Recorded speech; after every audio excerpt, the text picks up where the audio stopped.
नमस्कार शेतकरी मित्रांनो, स्वागत आहे तुमचं आपल्या सिद्धार्थ आरोटे डेली ब्लॉग या चॅनलमध्ये। तर अखेर शेतकऱ्यांच्या प्रतीक्षेला आज यश आलेलं आहे आणि 9 जिल्ह्यांमध्ये जी काही दुष्काळ नुकसान भरपाई झालेली होती, दुष्काळ पडलेला होता, म्हणजेच सरासरी पावसाचं प्रमाण लक्षात घेऊन 21 दिवसापेक्षा जास्त पडलेला पावसाचा खंड म्हणजेच तिथे दुष्काळ जाहीर केला जातो। आणि त्याचबरोबर झालेली अतिवृष्टी, तर याच्या अगोदर जी झालेली अतिवृष्टी आहे तर ती 9 जिल्ह्यांमध्ये झालेली आहे। म्हणजेच 9 जिल्ह्यातील शेतकऱ्यांचं मोठ्या प्रमाणावरती पिकाचं नुकसान झालेलं आहे। तर ते कोणत्या पिकांचं झालेलं आहे, त्याचबरोबर नुकसान भरपाई किती मिळणार आहे हेक्टरी, तर या 9 जिल्ह्यामध्ये किती शेतकरी पात्र झालेले आहे याची सविस्तर अपडेट आज आपण आपल्या व्हिडिओच्या माध्यमातून घेणार आहोत। त्यापूर्वी तुम्ही जर चॅनलवर नवीन असाल तर असेच शेतीविषयक नवनवीन व्हिडिओ बघण्यासाठी चॅनलला सबस्क्राईब करा। व्हिडिओ कुठे स्किप करू नका। 9 जिल्ह्यांमध्ये तुमचा सुद्धा जिल्हा असू शकतो।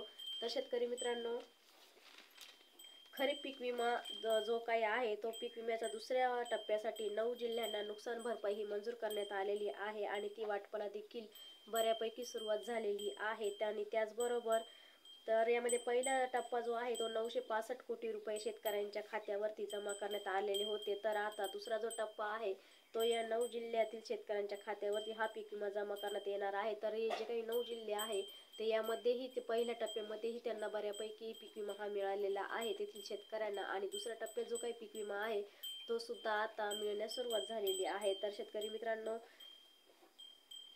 ते जिल्हे कोणते आहे तर 2023 मध्ये सरासरी पावसाचं प्रमाण लक्षात घेऊन खूप कमी प्रमाणामध्ये पाऊस झालेला होता आणि नंतर झाला तो अतिवृष्टी झाला।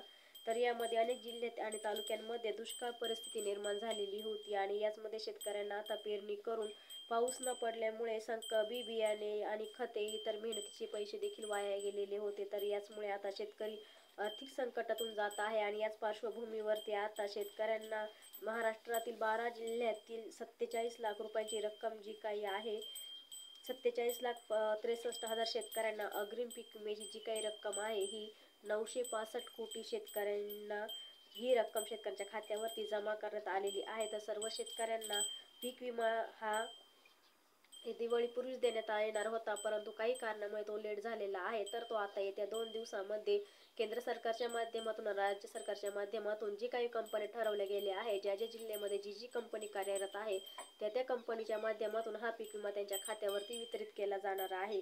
तर यामध्ये 12 जिल्ह्यातील शेतकऱ्यांना पीक विमा देण्याची धनंजय मुंडे यांनी आश्वासन देखील दिलेले होते आणि त्यानुसारच 12 जिल्ह्यातील शेतकऱ्यांना पीक विमा देण्यासाठी पीक विमा कंपनीने आक्षेप घेतला नव्हता अशा जिल्ह्यातील शेतकऱ्यांना दिवाळी आधीच पीक विमा 25% जे काही अग्रिमचा पीक विमा आहे तो दिलेला आहे। पण आता जे 9 जिल्हे आहेत त्या जिल्ह्यातील शेतकऱ्यांना दिला जाणार आहे। म्हणजे जे काही 9 जिल्हे होते या शेतकऱ्यांना पीक विमा कंपनीने आक्षेप घेतल्यामुळे या जिल्ह्यातील काही शेतकरी हे वंचित राहिलेले होते, परंतु ते आक्षेप मागे घेतल्यामुळे आता या जिल्ह्यातील शेतकऱ्यांना, जे काही वंचित शेतकरी आहेत त्यांना सुद्धा हा पीक विमा दिला जाणार आहे।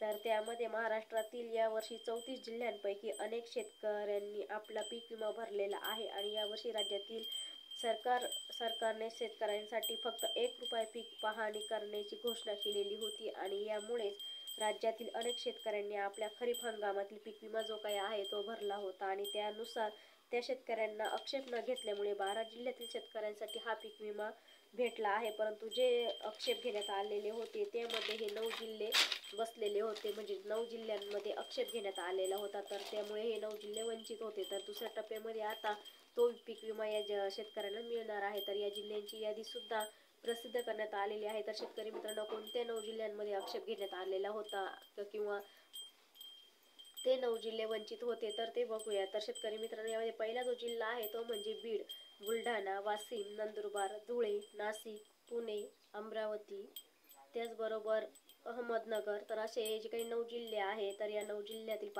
पात्र शेतकऱ्यांना आता दुसऱ्या टप्प्यामध्ये पीक विमा हा दिला जाणार आहे। तर शेतकरी मित्रांनो, ही होती 9 जिल्ह्यातील सर्वात महत्त्वाचा असं अपडेट। तर पुन्हा एकदा मी 9 जिल्हे सांगणार आहे। तर त्यामध्ये पहिला जो जिल्हा आहे तो म्हणजे बीड, बुलढाणा, वाशिम, नंदुरबार, धुळे, नाशिक, पुणे, अमरावती आणि अहमदनगर। तर असे जे काही 9 जिल्हे आहे या 9 जिल्ह्यांना आता दुसऱ्या टप्प्यामध्ये जो काही पीक विमा आहे उर्वरित तो दिला जाणार आहे। तर ही होती 9 जिल्ह्यांची अपडेट। व्हिडिओ आवडल्यास नक्कीच लाईक शेअर करा, नवीन असेल तर चॅनलला सबस्क्राईब करा। पुन्हा भेटू अशाच एका नवीन व्हिडिओ सोबत, तोपर्यंत सर्वांना धन्यवाद।